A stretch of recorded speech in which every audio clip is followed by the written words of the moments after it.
This is The Roman Show. All right, Book, so thanks so much. First and foremost, I want to first ask you about coming to South Florida again. Last time I spoke to you in WrestleMania, you were golfing and so forth. What have you been up to lately? You know, I've been doing a lot of work with my my wrestling promotion, my independent wrestling promotion, Reality of Wrestling, and I'm getting a chance to come out and do stuff like this. I'm getting a chance to see the young wrestler on the scene today that's trying to make it to the next level.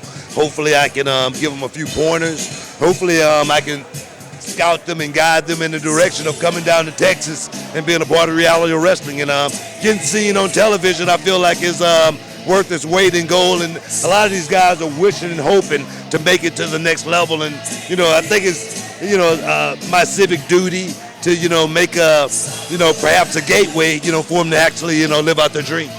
But speaking about talent, I remember seeing the latest Usos. They got a documentary that mentioned you and all that. Tell me a little about that, how you got them involved in wrestling, how you trained them and so forth. And you were in a tag team Harlem Heat. They split up. Do you think the Usos are going to split up? Tell me some of the stories about when you and the Harlem Heat split up and you went your way and so forth. You know, as far as the Usos ever splitting up, you know, they're twins. You know, there's a little difference between, you know, those two brothers and, you know, me and my brother. But, you know, as far as having, you know, a little bit to do with their career and them making it, you know, Rikishi sent me those guys, you know, Eki, you know, Umaga, you know, a good friend, God rest his soul, you know, he was instrumental in getting those guys down to the school. But those two kids, they had it in their DNA already. You know, second, third generation performers, you know. I just tried to show them the way as far as the performance go, give them a little insight as far as how wrestling has changed, and they were going to have to be the updated, you know, 2014 Wild Samoans, you know, what the young kids are looking at today. So I just tried to be instrumental in letting them get out there and give them a springboard to start out right from the beginning. And I think they've done that. They've made me really, really proud. But as far as me having, you know, a whole lot to do with them being great at what they do, you know, like I said, within their DNA. But as far as, you know, me and my brother, you know, we're totally nothing like the Usos, but I do want to let the fans know that there might be a Harlem Heat reunion, you know, in the future, you know, set for 2015 sometime. You know, me and my brother, I always say I want to finish this business the way I started this business, and that was all because of my big brother Stevie Ray. So I want to get in the ring and put the tights on one more time with my brother right by my side, perhaps with the Dudleys, with the Nasties, with the Hardys, you know, even with the Young Bucks. We want to beat up on those young guys, but maybe even to come here in South Florida and do it here. But we're going to make our rounds, and I'm looking forward to it. That would be awesome. Now, anytime we're going to see it in the E, maybe, or just independently? You know, I wouldn't put it past doing it in the E, but that's not our main objective goal. It's not about that, actually. It's just about actually putting our boots on and our tights, you know, just like we did when we first started back in the Global Wrestling Federation, and going out there and, you know, wilding the crowd one more time and, you know, take that photo. It's nostalgic for me and my brother. You know, we haven't been in the ring together in over 13 years, so I think it's something that the fans of yesteryear would like to see, as well as the new fans that I've created over this last, you know, 15 years.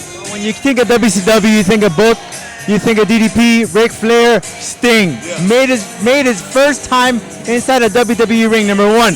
Did you ever imagine that? And number two, what was your thoughts on his return and how it all turned out when he looked face to face against Triple H? You know, did I ever think I would see something like that?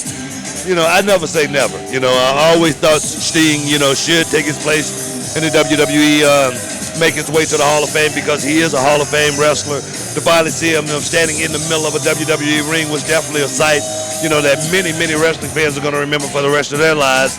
You know, now they're wondering what's next, you know, for Sting. I tell you, the sky's the limit for him, but I'm just glad to see him come over and take his place, his rightful place in this business, and now he can go on and, you know, be an ambassador, you know, for this business for many, many years to come. Of course, we all want to see Sting have that one nostalgic, epic match, you know, at a WrestleMania. Who is going to be against? It really doesn't matter. But if we just get that moment, I'm sure he'll be grateful for it. I'm sure it'll be a moment that he'll remember for the rest of his life, and the rest is history.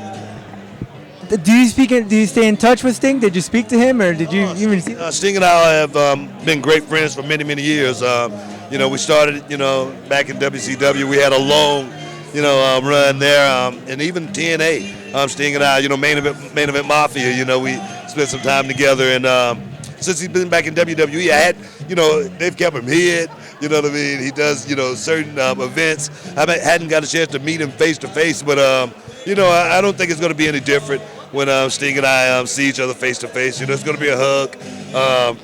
Just like back in the day when we tagged against the Road Warriors. No different. Still going to be the same Sting, going to be the same Booker T. Perhaps you've already heard what Vince McMahon said in the podcast with the whole get the brass ring, who's ready to step up. What do you think makes this locker room different from the times that you were there, when the WCW, the WWE, when you look back, everyone was just awesome. Here it seems like, what's going on there, Book? It was more about a competition back in the day, me and Chris Jericho, we was, associates. We wasn't friends, you know what I mean? Me and Triple H, we wasn't friends, we were associates. We all wanted the same thing, and that was to work in the main event. And then no matter what it took to work in the main event, we were willing to do that. You got to step on some toes to get in the main event. You step on some toes to get in the main event. That's what it was about.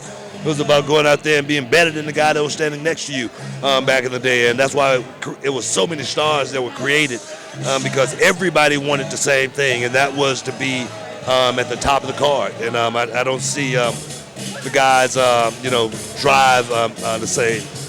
But then again, it's a different era. It's a total different era, and I can't knock this era, but I can just say it's a different era. Yeah. Were you shocked that Vince McMahon said something like that? They were basically calling out the entire locker room. No, that's a speech that we've gotten every year for the last 15 years. That's the first time it's just ever been seen on the podcast. But that's something that everybody here every year, who's going to step up, and it gave us that drive and motivation to want to step up. Even if you got the position or not, it still made you want to step up. It made you hungrier, So hopefully one of those guys in the locker room take the word and run with it. Who do you like? The young guys coming up. I like Dean Ambrose's, ruthless aggression. He goes out and performs. It's not about going out there looking pretty or anything with him. He doesn't care about muscles or anything like that. Only thing that he worries about is performing, going out there, leaving the crowd with a moment, a feeling.